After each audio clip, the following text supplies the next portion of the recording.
Hello and welcome back to the JW Thoughts channel. My name is Wally and today we are looking at the inside story, my personal favorite section of the Gilead Graduation. Don't forget to drop a like on this video and subscribe to the channel, and thank you for everyone that's been supporting the 10 Days of JW Thoughts Christmas. With all that being said, let's do this.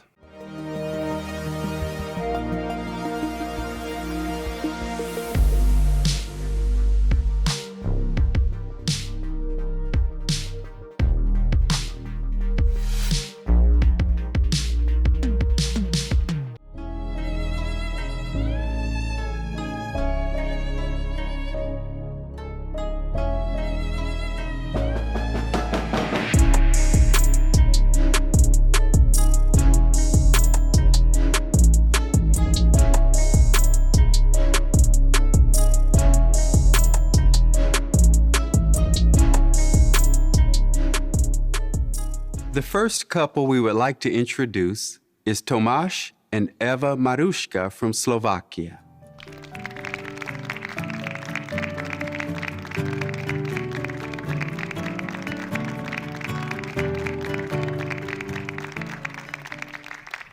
Now, no Inside Story episode would be complete without some cheesy clapping from the audience. I don't know why they keep doing this, of the B-roll of the panning camera and everyone.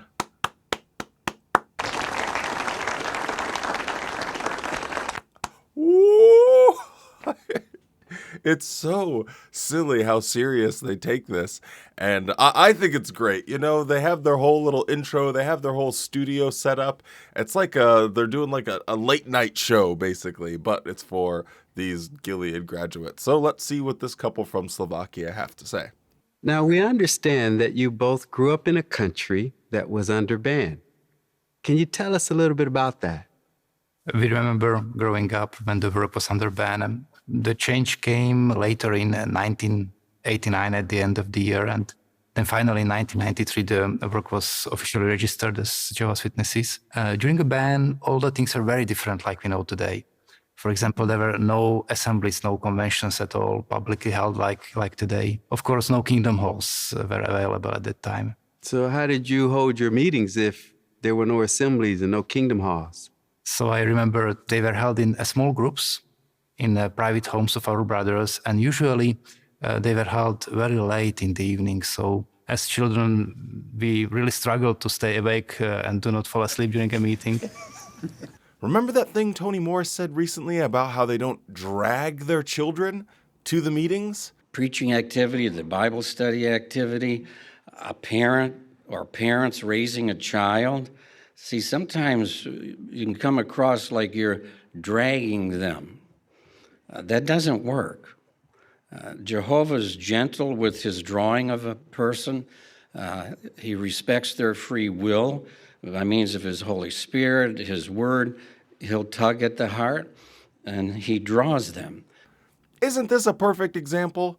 When he was a child, he had to stay up late at night with his parents poking him so he didn't fall asleep during these late night meetings. Absolutely ridiculous. This kid needs to be getting sleep and good rest, and so he can go to school and be productive. It's absolutely silly that you're dragging them to the Kingdom Hall, quite literally, late at night to be part of a religious organization that's under ban. Under those circumstances, how did you handle the matter of literature? So there were no officially printed and imported publications from our organization. It was forbidden under ban. However, we had homemade publications. I remember growing up on my book of Bible stories. It was a transcript of the stories, but without no pictures. So we had to really use our imagination just to imagine all those stories. Also in our family. Tell us a little bit about your side of that story, too. Yeah, very similar, I think. For anyone curious about just how scripted these things are, here is a perfect example. So I think there was a little bit of editing goof that happened here, but essentially she started to talk, and then immediately the person that's supposed to be asking the questions, something so dumb, like, well, tell us about your family. Well, that's part of the script, so they have to have that in there. So she was just going to bounce off of what her husband was saying, which would have felt way more natural and just like people having a conversation or discussion, which would be more enjoyable to watch. But no, this little goofus has to insert himself and be like, well, tell us about your family. Also in our family. Tell us a little bit about your side of that story, too. Yeah, very similar thing. It's so stupid how they pick the most random things to get hung up on, and then it makes it so awkward. But you know what? We are here to laugh at Watchtower, so they are doing a bang-up job in just being absolutely terrible. My parents were involved in literature production. It was either by typing or by photographies. Now, when you were both children and growing up under this environment, were you allowed into these rooms where this printing was taking place? So we are very curious as kids, and of course we still try to figure out what is inside. We called it secret room because all the secrets were kept there. And there was this equipment for making copies of literature, simple camera. It took a photo, and then with a magnifier, they could make a different size of publications. Smaller it was easier to carry for friends to meetings, and also easier to hide, of course. Now, Eva, it went just beyond this secret room in the attic in your house. There was another method that your parents used in connection with this literature. Can you tell us about that? Yeah, actually, the literature then needed to be transported somehow to the groups that were using the publications, or to the families. So my parents did it the way that they taken the publications, put it to the back seat of the car, behind the back seat of the car. Now, did you and your siblings know this literature was No, we in the had car? no idea. You didn't know? No, they couldn't tell us. And there was also the way that they put it under our feet. And actually, we are 6 kids, and I am the youngest. So they put like 4, 5, or 6 of us to the back seat of the car. We were sitting there patiently. And, you know, those cute little faces, they don't look like smugglers. This man is the worst interviewer ever. It's so frustrating to listen to someone when they're always trying to interrupt their guest, asking a question they already know the answer to. It just looks ridiculous. And I don't know what it is, but it just reminds me of watching all of the assemblies and conventions where you would have these really, really bad interviews that were so scripted and stiff and wooden. And I mean, even like the pan to the audience, that even feels scripted, like someone's holding a laugh now sign. It's absolutely painful, almost as painful as their kid's haircut. Oh my God! Well, it's obvious your parents were thinking it through to protect everyone and to keep the work going. That must have been very interesting growing up under those circumstances. So it's interesting here how he catches himself. He's like, oh, looks like your parents were trying to protect you. Oh, wait. I mean, they're trying to protect you and keep the work going. It's really fascinating to me that maybe in a moment of self-awareness, he realizes, oh, wait, your parents were involved in a doomsday cult and trying to smuggle illegal literature and doing it while they had 6 kids in their car. A very irresponsible, horrible situation that could have really endangered their family. And no doubt there were some that were Jehovah's Witnesses that had their families ripped apart, that had to, you know, their parents maybe got shipped off to prison or something, or some internment camp, and left the kids all alone. Like, it's a really dangerous situation to be in. And all for what? All so you could spread this old light, all this old literature, these old watchtowers. If you actually read any of that now, Watchtower would say, oh no, we don't believe in any of those things anymore. That's old news. That's old light, which means you'd never needed to produce that material in the first place if it was only going to get changed later on in the future. That was irrelevant material that they were smuggling and hiding under their children's feet. Absolutely ridiculous. Almost as ridiculous as how hard it's snowing right now.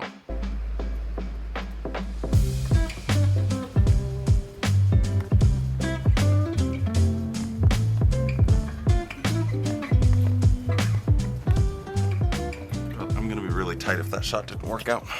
And you had mentioned when you were out in the ministry with them, what was something that they showed you was okay, that added to your joy. Well, in the yes, very ministry. important thing. They showed us that we can drink coffee during the ministry.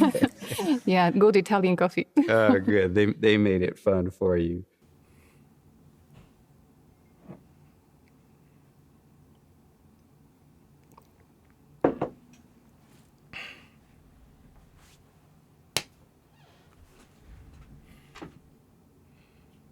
Yeah, that's the level of Jehovah's Witness humor.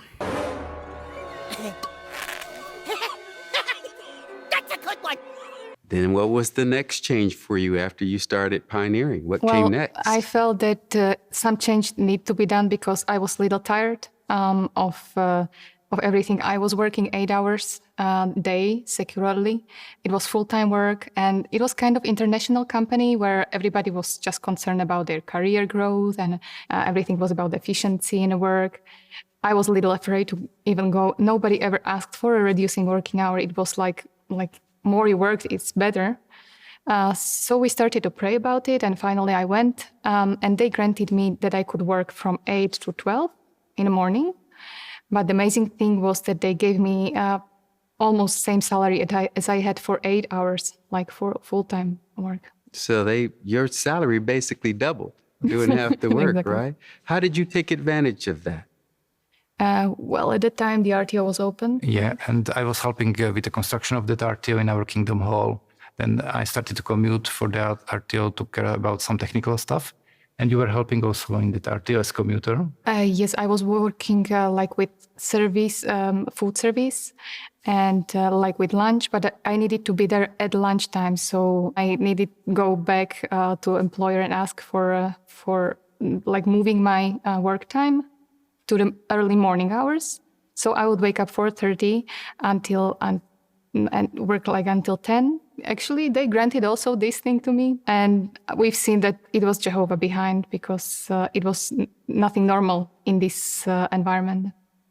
If you are a Jehovah's Witness and you're watching this silly little video, I want you to do the experiment and say, hey, I have a work schedule that I don't like. I would like to get the same amount of pay and work half the amount of time. All I need to do is pray about it. So if all Jehovah's Witnesses pray and ask for this, what is going to happen? What's going to happen? Absolutely nothing. Because there is no evidence of this interventionist God that they speak of. What they're talking about is a particular situation where things worked out for someone, and they're assigning things working out to being a blessing from Jehovah. If the employer would have fired her and said, no, you have to work these hours, they would also say that's a blessing from Jehovah because now we had more time to work on the project. No matter what they say, no matter what the outcome is, they're always going to say, well, it's a blessing from Jehovah. And if you want to put this to the test, then pray right now. Ask God to allow you to work half the amount of time and get the same amount of pay, and then promise that you'll start pioneering. And we'll see. If there's suddenly 4 million new pioneers because everyone prayed for this, then I guess that is what Jehovah wants. Or if nothing changes, or the numbers of pioneers goes down, which it will because of the hour requirement, then we'll know that this is absolute bollocks. And so approximately what were your ages around this time when you're finally now entering Bethel service? I was 31, 32. Okay. And she was younger. Okay, she was younger. We'll leave it at that. Real good. So, Of all of the things that they needed to keep in here, as something to show to the entire brotherhood of Jehovah's Witnesses around the world, they are doing editing on some level. Of course, they've scripted this. They've rehearsed this over and over again. Why do they think it's important to leave this in there? Are they trying to sort of affirm or establish that this is a cultural thing amongst Jehovah's Witnesses? Is this like the organization's way of giving a wink and a thumbs up to this sort of cultural thing of, you know, when a girl starts pioneering and she's like 16 or 17, and you have elders that are twice her age sort of like, waiting, licking their lips, waiting for her to turn 18, and then boop, hey, do you want to go out now? The only interview I've ever done on the channel, that was kind of exactly what was going on in her circumstance. And I just like, why keep this in there? Why is this essential spiritual food? I don't understand. Next, we'll enjoy the company of Jose and Andreina Pelais.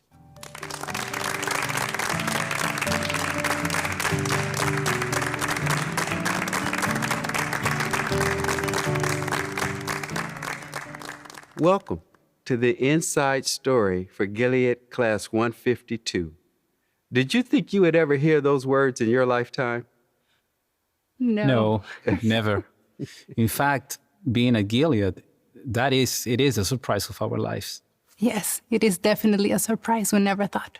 Well, we are certainly happy to have you with us.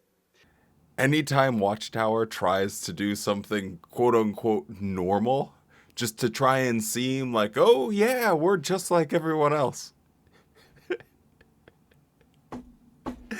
it comes off as so uncomfortable and cringe.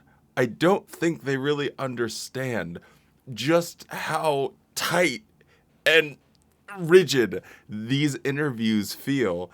And when they try and have these fake jokes and these fake interactions that are trying to like, oh yeah, we're just casually sitting down having a conversation, it doesn't work at all. It like a 5-year-old would watch this and be like, this is the worst scripted nonsense I've ever seen in my life. But I'm here for it because it makes my cheeks hurt. I was smiling so hard while I was watching the transition into this new interview. What happens next with you two now that you're married? So when we got married, we were not regular pioneers, but we had spoken about it. We definitely wanted to make ourselves available.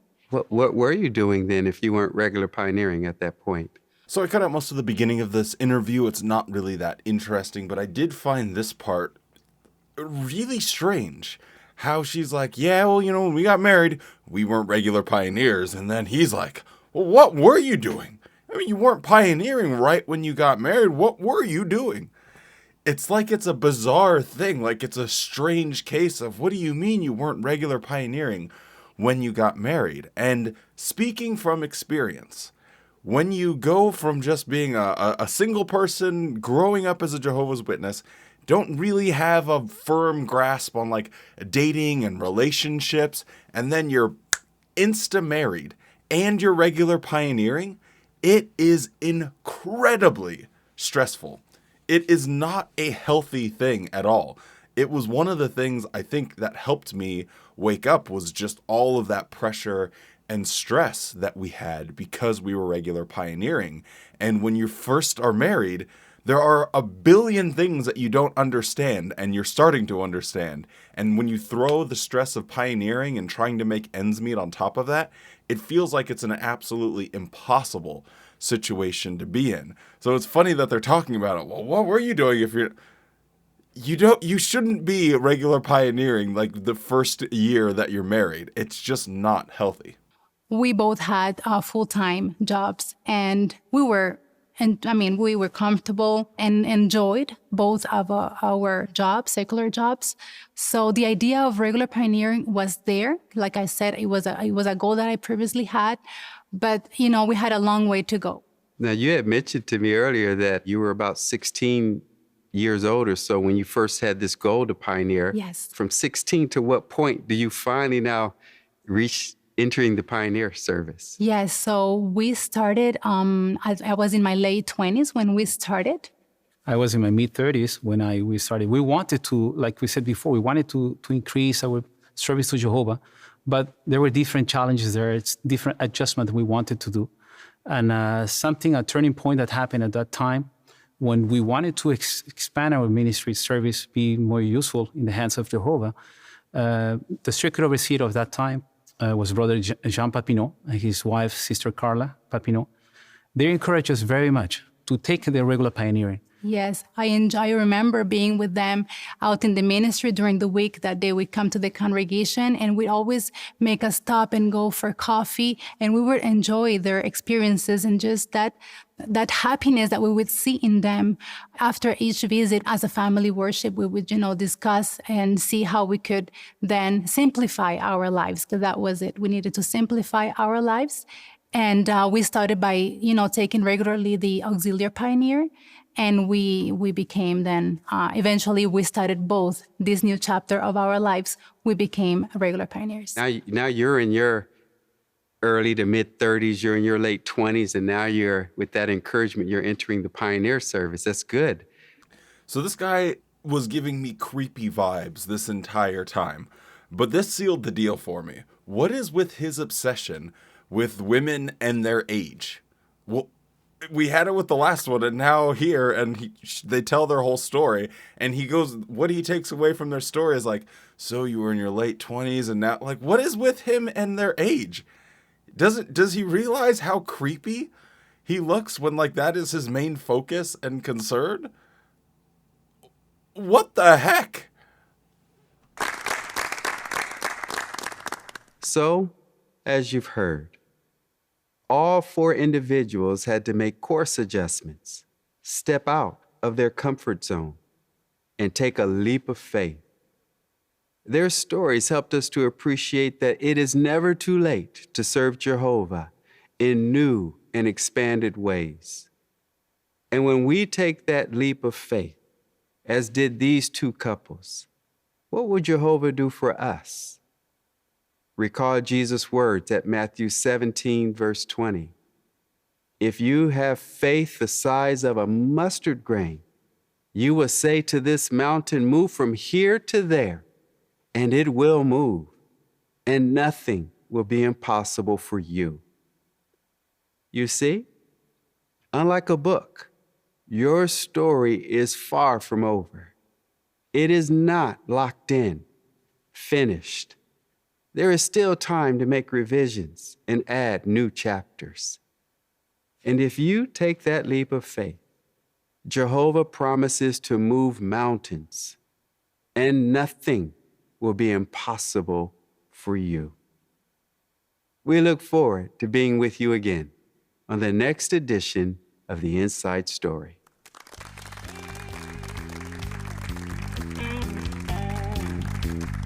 Well, I gotta be honest, their story was really unremarkable and not very interesting. Thus, we're cutting most of that out because, nothing interesting happened whatsoever, or was said whatsoever. So, that is going to wrap it up for another edition of The Inside Story. Thank you so much for joining me for another day of the Christmas with Wally, whatever the heck we're calling this, and I guess I'll see you tomorrow.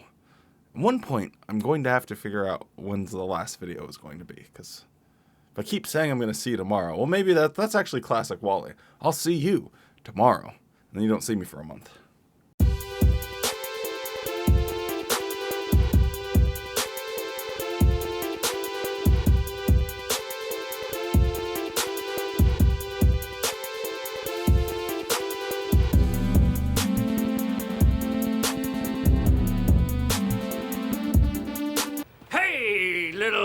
What would you like for Christmas? Ooh, you have been a very naughty girl, I see. Michael, we already have a Santa, Phyllis. What the hell is going on?